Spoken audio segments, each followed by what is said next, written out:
Selamünaleyküm hürmetli kuzatuvchilar. Xudo xolasa sizlarga bir yangilik bilan chiqardimiz. Yana uzumni baq bo'lgan o'tirgan o'kizlarim ikkisi xudo xolasa sotib qo'yiladir. Video boshlanmasdan oldin like bosib, podpiska bosib, bizlarga obuna bo'lib qo'yasizlar. Shunday zo'r videolarni sizlarga qo'yib borishda davom etamiz. Bu o'kizimiz yana Şu yıl 24 noyabr günü 2 diş buzadi. 2 yaşına giradi bu. 1,5 yaşarlık kılıç. Simental hibrit. Bunun atası 1 tonnalık simental bunu. 1 tonnalık. Bu sakallıklarına kanka. Zaman mı? Şu öküzlerini yavaşlık için bir like paslayın. Ulan kalada şunun öküzlerini hemen önünde keminde bir 10'lusu bozun. Like paslayın. Şu öküzlerimizi xudo xolasa satığa koyduk yine. Bunların bakasını ahirde aytıp ötemiz. Bu simental hibrit 1,5 yaşında. Kime gerek olsa bizlere telefon numarlarını koyup, üzümün telefon numarlarını koyup alakalı çıkarırızlar. Bu birinci, bunda ikinci öküzümüz. Bu, xudo xolasa yakında 2 dişimiz üretti bu.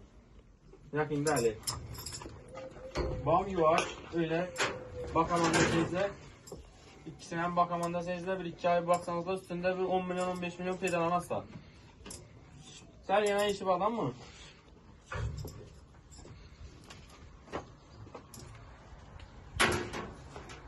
Bu da halasa ikisine satacakmız. Birbirinden zor öküzler. Bu öküzümüz keminde tonla boladı bu. Bunu göstereyim, keminde tonla boladı bu. Ekesi 1 tonla 200 yen bunu.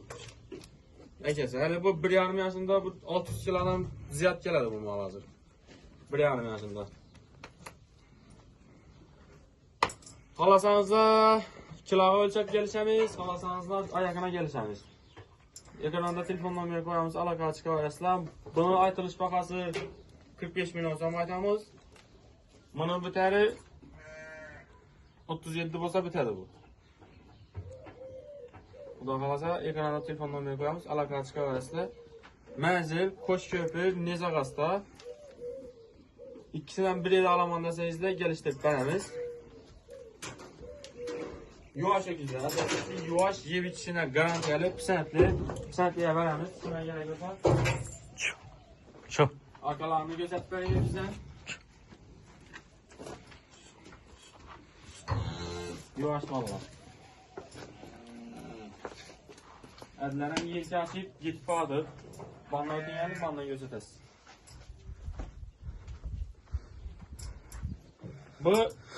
Bu 70 günde 80 kilo semirdi bu canavar. Şu bizden bak turgan rasyon boyunca 70 günde 80 kilo bir ismin düşünün. 16 Mart günü 507 kiloydı. 24'ünde ölçengeninde 108 kilo geldi buna. Alt duruşları dumzor semirdi. 2 ay yine şunda tırp bakılsa doğru yine 100 kilo alıp verdi. Şöyle geldi. 2 ayda yine 100 kilo alıp verdi. Bu malımız hali bakalım iş yok bunun. Canavar hali 1,5 yaşında öz tuttu. Benim boyum 1,70 selken. Bunun boyuna karan. 1,5 keminde 1,5. Hali öcek yiyişinde hali. Yuvaş mal. Bakalasa. Kermeyi alıp zaten yöremende seyircilerim bulaverdi. Lekin bu işte yaman kandıradı lekin. Kaç güzelleri koyadı. Oynarban oturmaydı. Canavar. Ayaklarına qara yirligine. Ayakları dım iri. Elbette. Yani bir 5-6 balası var mı onun?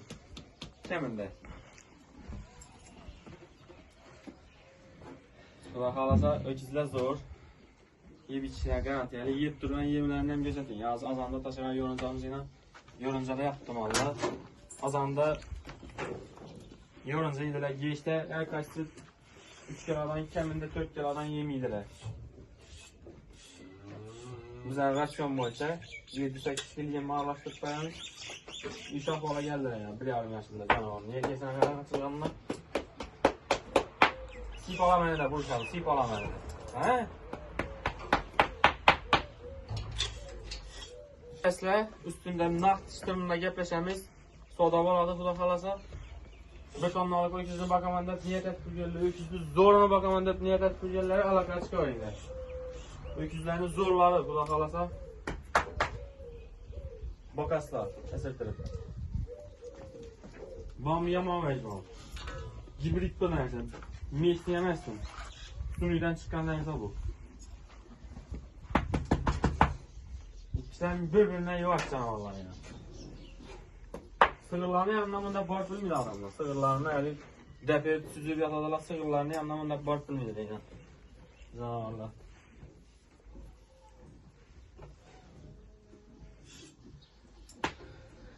Alaka çıkarırsa, Xudo xolasa, üstünde naq olsa, çıtır olsa, gaplaşamiz, geleceğimiz. İkisidan birbirinden zor öküzler.